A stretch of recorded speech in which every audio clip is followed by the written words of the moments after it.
Hello and welcome to episode 12 of Unemployed to Unstoppable, where we have the final game of the season and the end of season review. So stay tuned and we will whiz through it. Okay, so welcome back. Here we are. We'll have a quick whiz through the fixtures. They've not been great. I'll take you probably through why in a minute, but we had a 1-0 loss away at Kisvada to kick things off. We then had a 0-0 with ZTE.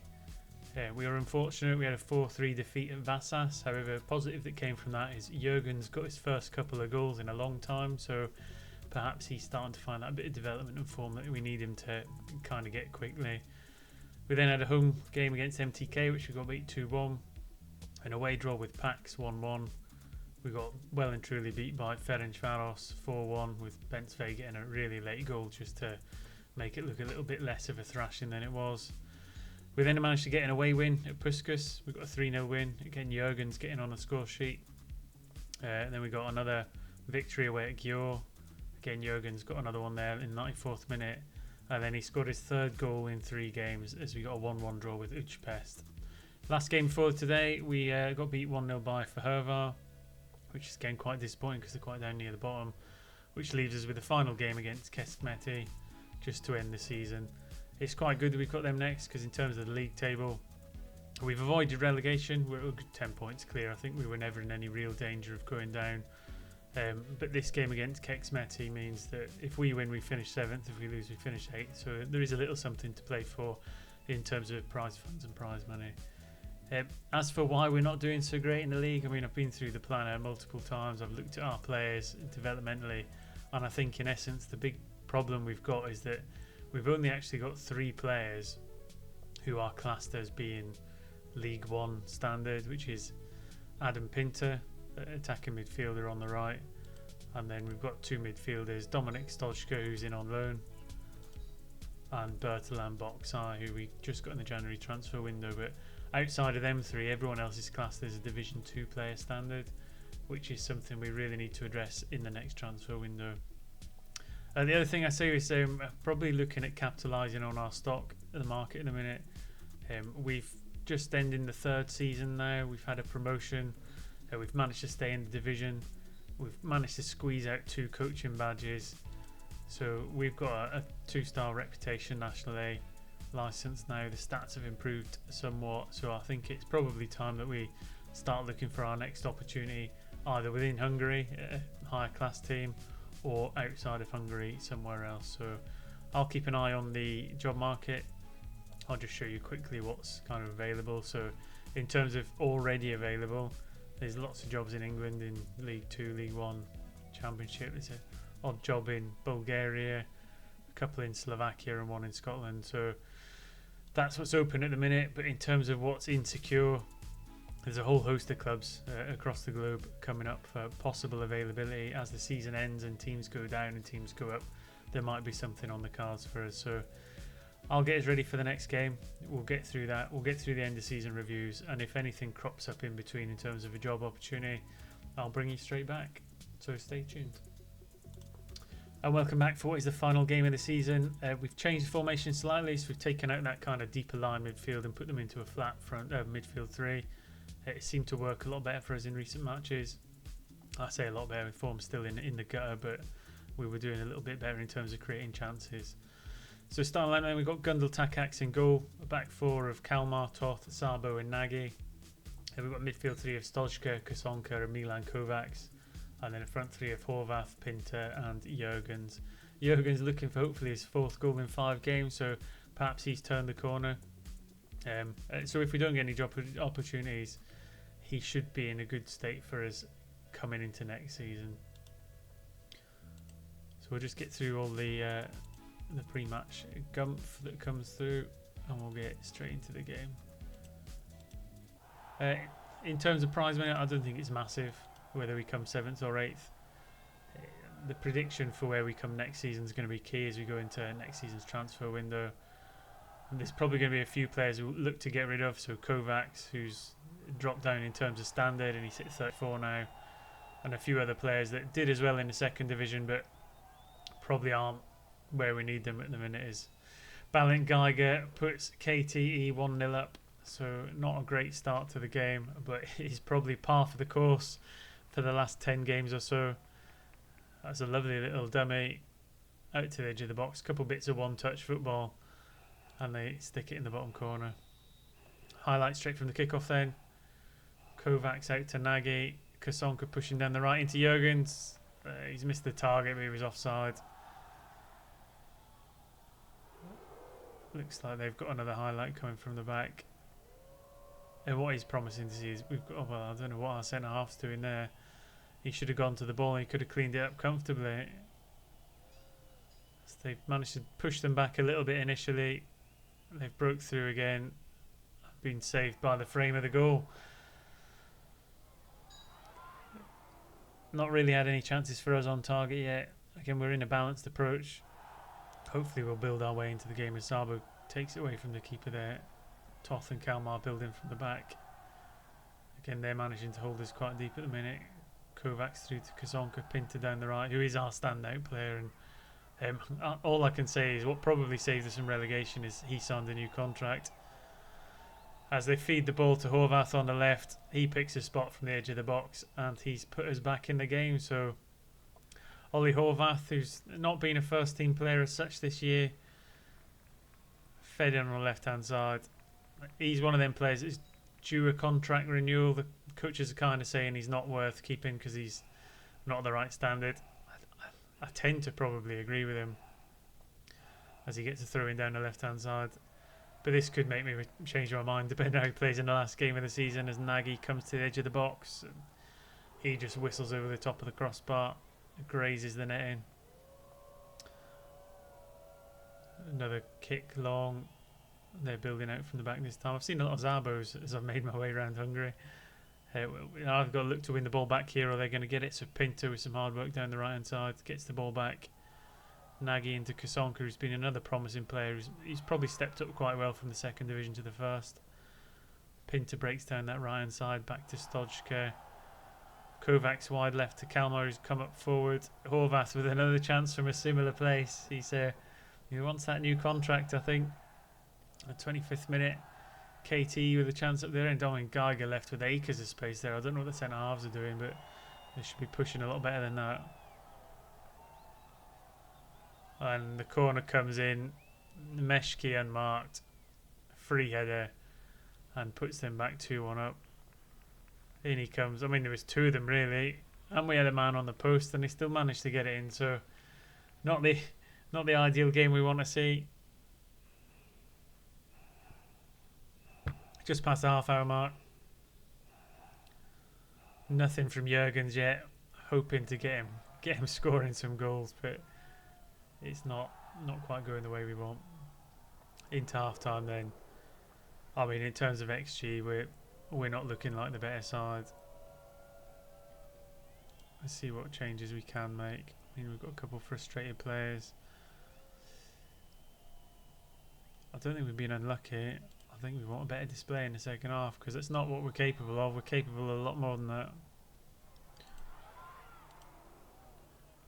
As they get a highlight straight from the kick-off, and that'll be a bit of a killer blow if coming out after our team talk they got a goal straight away from the kick-off. That'll be frustrating. Another corner they threatened in the first half. This time Gundel Takacs is able to hold on to it. And we'll hopefully be able to make something for ourselves going into the second half. We're going to go a bit more positive. Work the ball into the box rather than a shoot on sight, because I think that's a detriment to Jurgens. Nagy with the corner then on the hour mark. In it goes. They get it clear initially. Feed it back into Horvath, but he's missed the target. Same small margins. The difference between winning and losing. Jurgens really fading out of the game, but we're going to leave him on for a chance. He feeds the ball to Kasonka. Pinter down the right, cuts inside. Nagy with the overlap. Into Kovacs. Pinter puts it across. Horvath with another chance. So how many chances? It's certainly a game of Horvath. If it is our last game for him, it's been good to see him playing the way he has. We've got Boxeye coming on, arguably our best player, and maybe even ahead of Pinter. And he's been a great signing from January. And what we really need to do going forward is build on the number of players who are actually first division class. Pinter will come off for Halmai. And we're going to drift to another defeat to end the season, as we were kind of going. Not great form. It still was a good effort. We probably did the best in terms of what the players we've got, but it's been a long old slog of a season. From where we were at the start when we were pushing up in them top 4 slots, probably got a bit ahead of ourselves. We had that promotion bounce, but it's a fair reflection of probably where our club is to where we finished. So I'll click through, get to the end of season rewards. I'll bring you back. We'll take through who the best signings were. Now we won't labour on it too much, and we'll start making plans for next season. Here we go for the end of season review then. I mean, it's not. We can't be too harsh on us. We've come up from the 2nd division to the 1st. We didn't. I mean, we bought a large number of players, not all of them for first team, but again, we maybe weren't as ready for it as we wanted to be. In terms of player of the season, the signing of the season, sorry, is Matthias Kovacs. That's who they've picked as the signing of the season. And again, he came in. He scored 2 goals on his debut. I mean, he's only played 8 appearances throughout the season, but that's who they've put as signing of the season. Personally, that's not who I would put as signing of the season. I'd probably put Bertland Boxai, only because of what it means of having a leading League One player. And then the other one that's up there is Sabo, who came in on loan.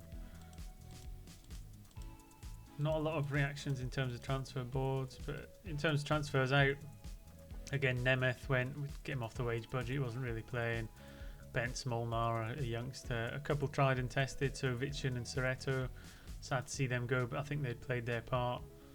And then in terms of loans out, we've got Zat Mari. Again, I think he's a player we'll probably let go at the end of the season. And Horgozi, who's one of them players that he might well come back into it because he's developed quite well since he's been out on loan. In terms of the results then, in the league, I mean, we've got a B-. I think we've mid-table for what we was expected of us. A rock bottom isn't too bad. We were a good 9 points clear of the relegation zone. It's just about making the really smart changes and signing the right players. I think we've got the bulk of a squad. We just need to make some shrewd signings and get a couple of really high-class players to complement it. I don't think we're going to go from 8th to 1st by any stretch of the imagination, but I certainly think we can make a forward step if we do stay at the club for a little bit longer. In terms of the cup, we pretty much out straight away. We saw that it was on an episode. We got beat 2-1 by Puskas after going 1-0 up, which is a bit of a hammer blow to us, but maybe we can make a better run in the cup this next season. Biggest win of the season was a 5-1 away at Kisvada. Again, fantastic. That was when Jurgens was scoring. Match to remember was a 3-0 win at Puskas towards the end of the season. And then goal of the season, Stojka, a strike. A good strike. Well, he did a few of them, but I don't think anything was as good as Pinter's last season. In terms of finances then, reputation's not changed, still 2.5 star. Annual revenue has all gone up. Shirt sales has gone. Surprisingly, Jurgens is up there as one of the top selling. I mean, you've got Jurgens, Boxai, Pinter, Kovacs. They probably are all the best players. Stojka, maybe not because he was in on loan. Perhaps that's why he's not sold so many, but yeah, not too bad. How we lined up then, for the bulk of the season we did have that deep line playmaker, which Boxai ended up fitting into. Takax is correct. Back four, Bardos, Saxadi, Sellers and Simmons probably correct. I mean, Sabo did come in towards the end of the season and probably gets in ahead of Sellers, but he maybe didn't play enough games. Midfield 3, Stojka, Kasonka and Boxe. I don't think you could argue with that. On a front three of Pinter, Jurgens and Horvath, I would argue that Horvath wouldn't be in there, but again, maybe this is them telling me to give him a new contract. And let me know what you think in the comment section. I think maybe he did probably do enough, and he would be a good squad player to have around moving forward. In terms of the accolades, we got manager of the year last season, nothing this season. I mean, our form was erratic at best. We went through a couple good patches at the start, but for a large part of the season we were pretty average at best. In terms of the club awards then, Pinter got the fans player of the season and young player of the season again. Signing of the season was Kovacs, as we'd seen, and Stojka's goal of the season. Jurgens surprisingly got top goal scorer, 11 goals. I mean, that's not too bad for his first season in top division. Most assists were Kasonka, most man of the match for Pinter, and highest average rating, and most passes per 90 minutes Saxadi, which is again one of our defenders. A few more records broken. No, but Pustar, he is one of the promising things that came out towards the end of the season. Actually, I don't think you've seen him yet. He came through the youth system, already at a 3-star current ability with a 3.5 to 4.5 star potential. So we're really going to look to integrate him into the squad. His stats look alright. He came in at 15. He's 16 now. We did give him his debut as a substitute, so hopefully we can integrate him fully as we go in. In terms of history in the making, we did get Budafok's highest finish in the top division of 8th, which is fantastic. Avoided relegation. Jurgen did get the crucial goal for it, and Pustai became the youngest player to step into the first team. So again, we've got some things to build on. We've come a long way in 3 seasons, back from when we had our first job. There's been a couple of highlights along the way. We're getting the promotion, the manager of the year. But yeah, not too bad. That's the end of the kind of season then. Not really much more to say in terms of until I was just going to see the initial budget. So next season we've got kind of 50k per week and a transfer budget of 163,000. How that kind of works at the minute is it's an 18k per week spare, which is fantastic. A bit of budget in terms of transfer. Again, we'll probably be looking in the free transfer market. As you may have seen, we have got a huge number of players we've brought in on trial. One of the players I was looking at was Saku Ulatipa, a Finnish player. Now, I was really tempted to sign him and start playing with an attacking midfielder to kind of bolster our threat up front. However, when I was looking through his scout reviews, it did say he's shown a worrying sign of total collapse of a footballer. So he's maybe not the player to bring in. So I'm probably going to avoid that one. Next episode, we'll be concentrating on the kind of the build for the next season. So we'll be looking at the squad planner, be looking at what our targets are going to be. We'll probably do a little bit more in terms of who we're going to try and sign rather than just tell you they all are at the end. So probably clip in a few bits from the players we're looking at, the ones that got away, etc. So if you're interested in all that, tune in for the next episode. And until then, take care. I'll see you all soon.